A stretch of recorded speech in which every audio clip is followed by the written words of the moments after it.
Hi everyone, welcome back to my channel. My name is Geraldine and I make videos all about the SLPA life. I am a speech language pathologist assistant working in this school-based setting. So I thought today we would do a little fun video for those of you guys who are brand new SLPAs. Whether I feel like a lot of you guys who do watch my channel, you guys are either in school to be a SLPA or you're just starting out in the field. And I want to be a great resource to you guys and just kind of blurt out everything that I feel like you should know as a first-time SLPA, or just like getting into the field in general, or if you're just like trying to figure out what it is that you even want to do. And being a speech language pathologist assistant, or being a SLPA, is like something that's like on your radar right now. I want to kind of give you guys an idea of what to expect in almost every setting.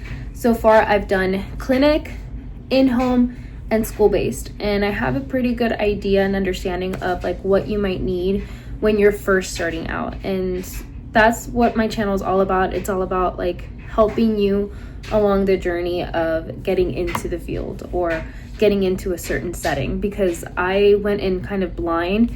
And there's not a lot of resources for SLPAs out there. There's not even a lot of resources for just like SLP in general. There's a lot more speech, like SLP related content, than there is actual like SLPA content. If I were to look up like SLPA videos, there's few and far in between of us who actually are active and post videos about this field and about our position. So with that being said, I decided that I wanted to make a school-based SLPA starter pack, everything that I feel like you might need in a session, and things that I'm like, if I were to be in a school-based setting for the first time and I'm gonna be driving a lot and I'm gonna be going from school to school, site to site, like what are the things that I might need when it comes to going to these sites? Because there's only so much that you can fit in a backpack, and I want to do stuff, and I want to give you guys resources, and I want to give you guys an idea of like a starter pack of like, if you're going to target, if you only have a limited amount of space in your backpack, here are some items that you can use that will target majority of the goals that you might be handed from site to site. Obviously, it's not going to target every single goal, and there might be goals that are more specific and more tailored, but for the general sense, especially for elementary school, this is more of like elementary based resources. So this is more tailored to like elementary school students, and resources that I feel like if you were to put this in your backpack, you know, you're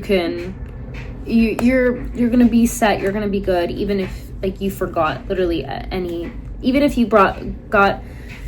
if you have nothing to start with, even if you're just starting off and your materials are like barely any. If I told you like, hey, add this all to your Amazon cart today, you will be set for a good few weeks as you continue to build your kit, your SLPA kit. I feel like you'd be set, and you would have to just be creative with some of the stuff. By the way, I apologize in advance if the dryer and washer sound is loud. I'm currently washing here at my mom's. This is actually my sister's room, my sister's old room, and I'm filming here, and she's right next door to the washer and dryer. So either this video may not work, or we're just gonna have to ignore the background.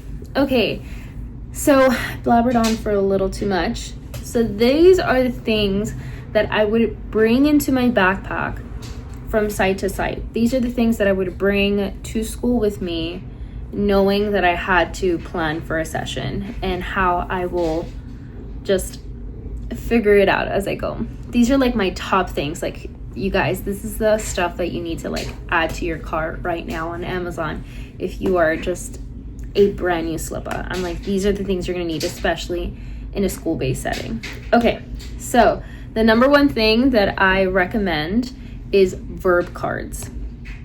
I literally use these all the time to target a lot of my language goals. because obviously you can target past tense verbs, which I feel like a lot of students work on past tense verbs. At least in my school, a lot of students work on past tense verbs. And then you can also use them for WH questions. A lot of kids, especially in elementary school, are also working on those WH questions. You can use it for that. I also target prepositional phrases. Oh, that scared me. Something like rolled on the floor. It scared me. You can also target prepositional phrases. You can target pronouns, whether it's the personal or possessive. You can work on conjunctions as well. I include conjunctions in those verb cards, so just have them, say out the sentence, and then it's like, okay, then let's include a conjunction in there. Let's use, I can introduce but, I can introduce so, I can introduce and. I use these verb cards a lot for my language targets. You just have to learn how to be a little bit creative with what you have, especially, like I said, if you're going from site to site, and this is like all you have, be creative with it. And it'll do, honestly. it'll do. And I use my verb cards a lot. I literally take them everywhere I go. In every site that I go to, my verb cards come with me. And if you guys want me to like link specific verb cards that I really, really like, I bought this like huge pack off of Teachers Pay Teachers. I'll most likely link it down below.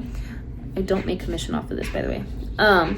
I'll link it down below. I bought this huge pack last year that I'm still using this year, and there's so many in there, and I love it so much. I'm always pulling my verb cards out just because they're just so useful. Number 2 thing is my visuals. So I created visuals for my students. So the 3 visuals that I recommend you guys to either make for yourselves or just like find on TBT, whether it's like in the free section or you just buy the visual itself, is I always carry the he, she, they, plus is, plus what doing visual. And I'll show you guys a picture of what I'm talking about here. I love to carry this because obviously we work on pronouns, so that helps them visually like decide who is in the picture. Is it a he, a she, or a they? And then it helps them visually like say the sentence out. She is blah blah blah, he is blah blah blah. And if we're including a conjunction, they can also use that visual there. If they are using a possessive pronoun, they can also use it while saying their sentence. So this visual helps a lot of students. Like I'm always pulling this visual out almost like 80% of the time. I'm pulling this visual out if they're working on that type of goal. I also have a who, what, where visual because, believe it or not, a lot of students don't understand what who means. When you ask them like, who is this, they'll tell you a what, because that's just what they're used to doing. It's just hearing like, what is this person doing, and then they'll give you the verb. But when I change it up and ask them who is in the picture, they still give me a what. So, and I found myself just getting frustrated. I'm like, what is it they're not like, what is not clicking here? I'm asking them who, like the person, and I would just find myself just repeating myself over and over again. But when I pulled out this visual that I have where it shows you who is like a girl and a boy, and then what, like the actions, and then where is a really, really big one where they're just like completely lost. But when I pull out this visual, it's helped so much, just their frustration and my frustration of like trying to get to a middle ground. This visual has helped a lot, so I bring it out a lot. And these are just visuals that literally take up no space in your backpack whatsoever because they're just laminated papers. But I would take this visual with me. And then the last visual that I take is my preposition visual, because you're gonna need a visual to show them like where under is, what over looks like, what between looks like, what behind looks like, because doing it with your hands is not enough sometimes. Sometimes you need that actual like visual thing, that actual piece of paper that shows you what these placements are. So again, these prepositions, I pull it out a lot of the times. You know how many times I pull out these visuals for my students, and they need it. Like, I am a visual learner as well. I need things to look at and to understand. So I have no problem pulling them out whatsoever if that's what it requires for them to understand, and we can move on with the session. And I would much rather have a visual there for them and for me, so we're not just like stuck, you know, because there's no other option. If I didn't have this visual, I wouldn't have another option, and we would just end up being stuck in this frustrated session between me and them. So have visuals for yourself, and like I said, they don't take a lot of time to make. You can find them free on TBT, or you can make them yourself. They don't take a long time. Just make sure you laminate them, because they're gonna get ruined if you don't. Okay, the next thing, number 3, is books. Okay, books are so amazing for targeting a lot of language stuff, just like verb cards are. But with verb cards, I feel like you are targeting a lot of like the lower level stuff, because it's just one picture to work with. While a book, you can get more elaborate. There's a lot more language involved with a book. So verb cards are good for those like younger students who are just working on he, she, theys, and like including prepositional phrases. Books is amazing for more of those like upper grade kids who are working on a lot more language and need a lot more challenging stuff in terms of language. So for books, obviously we can target sequencing, we can target past tense verbs, we can target prepositions, pronouns. Same thing as a verb cards, they're just getting a lot more trials in a book. You can target even articulation. If they're at that sentence/conversational level, you can just use the book and just say, don't read it, just tell me what's happening in the picture. Or you can target the past tense verb and the articulation, like don't read the words, tell me what happened, and then they can target that past tense verb and the articulation sound. You can obviously do inferencing, you know, what's going to happen next. You can even do problem solving, like here's a problem, there's a problem here, how do you think they're going to solve it, or how would you solve it, kind of thing. You know, there's so much you can do with the book. And the point of these items that I'm recommending is the fact that you can use a lot of it for different stuff, because I don't want to just give you guys like a specific resource and it's only specific to like that one targeted goal. I want it to be kind of broad and be able to target a lot of goals, because again, you only have so much real estate in your backpack, and you don't want to tire your back and you have to carry your laptop, you have to carry a bunch of stuff. So I wanted to make sure that I gave you guys some resources that you can target so many goals, and you can just use them over and over again throughout your day and kind of just get through the day, essentially. So number 4 is a whiteboard and marker. You guys don't even know how many times I have been in a session. They're frustrated, I'm frustrated, we can't come to an agreement, we can't come to an understanding, and I'm having to like repeat myself over and over and over again. The whiteboard has come in handy so many times because it limits the amount of times that I need to repeat myself, and I can visually draw, write, whatever on this whiteboard, and A, not waste paper, B, not have to look for a piece of paper, and then C, I can erase it and use it again for somebody else. So I love having a whiteboard in my backpack. You guys have no idea how much a whiteboard can come in handy when you when you least expect it. You're gonna need a whiteboard is what I'm saying, when you least expect it. So for me, for example, like there's been times where, let's say a kid is working on a past tense verb, and this happens so many times, and I literally feel like just creating a visual for myself. I do have a visual, but it's like on a sticky note, but I actually want to make like a real visual where I laminate it and everything, because I pull this little sticky note all the freaking time. So let's say a kid is working on past tense verbs, but in a sentence. Student will start out by saying he is, and then the verb, but in present tense. Or they'll say he is in the past tense verb. And I'm like, no, you're wrong. If you say is, was, or were in the beginning of your sentence, understand that you are already wrong. We do not say that. If we say is, was, or were, most likely following that, you're going to use the present tense ing of that verb. So I have to I have a sticky note that says is, wasn't, were, and has a big X right next to it. And I just put it in front of them. And I'm like, here's your visual reminder that if you started off, you're wrong. Change it. That's not how we do it. And that has saved me so many times of having to just repeat the same thing, because I can see the kid start their sentence, he is, and they'll look down to check the list of words that they're not allowed to use when they're using a past tense verb. And they're like, no. And then they end up saying the right thing. They end up saying the right sentence. And I'm like, okay, great. Like, this moves it along.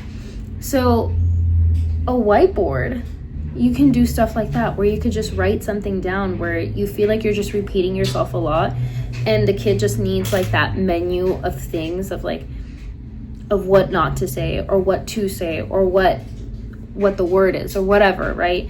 Anything visually that can help the student, you need a whiteboard for it. And sometimes you might be in a classroom, or you might be in a setting where you don't have access to an actual whiteboard, like on a wall. So having that physical whiteboard, that handheld one that you could just quickly write down and then like pass it to them and be like, here you go, can save you so much, especially if you don't have paper, if you don't have pen, if you don't have anything with you, kind of thing.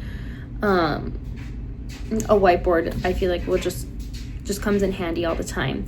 And honestly, at the end of the school year, don't tell my supervisors, but I might steal my whiteboard. I have two there that they gave me, or that's just like on my side of the room, and I think I might steal one. So don't tell my supervisors, because I'm definitely going to take my double-sided one.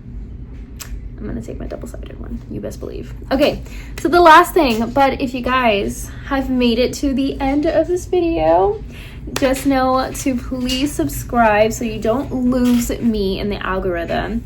And you can come back to these videos whenever you feel like. You can come back to this channel because I'm always posting a week in my vlogs. I'm posting some sort of like resource for you guys to help you guys in your speech journey. If you guys have anything specific that you guys also want me to record and just like give to you guys, I'll be more than happy to. So just comment that down below. But let's get on to the last thing that you would need in your school-based starter backpack is a data notebook.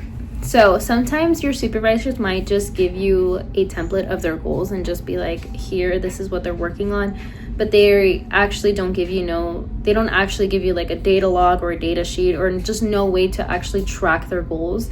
So I keep a data notebook, and I just end up tracking it myself. There's probably a better way to do it. There's probably like data sheets and everything like that, but honestly a notebook is perfectly fine because I just have all the stuff together, and I just track it by tallying it up. I do the tally method. I love the tally method. It's just quick and easy, and I can just go along with the session without getting too fancy with it. So just having a data notebook, being able to write down, like, maybe it's you write down their name and what you think you're going to work on for the next week. And then when you come back to that same school, to that same group, you can look back to your data notebook and say, and look at your groups, and it's like, oh, that's right. Last week I wrote a note to myself that I want to work on this with the student. So we're going to work on this. And it's just saved me so many times on having to remember things and obviously tracking down my data.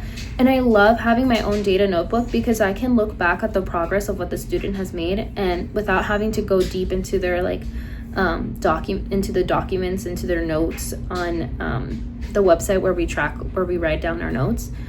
I can have like that physical paper where I can just look back really quickly without having to click in every single thing to see where their progress is at.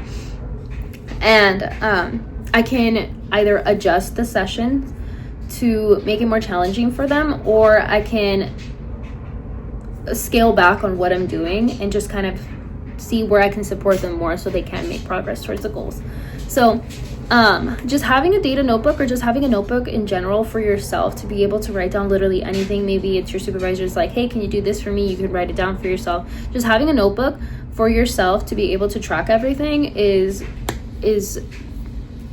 like timeless. So if you don't have a notebook right now, buy one specifically for speech and to keep it just in your backpack so that you can take it from site to site. I have a specific notebook that I use, and honestly I write down on it a lot of on my one specific site that I'm at.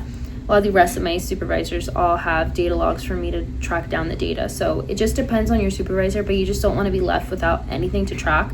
So just bring it for yourself so that you can track it and so that you can just keep track of your own stuff. And then let's say if your supervisor comes up to you and says like, hey, how is this kid doing?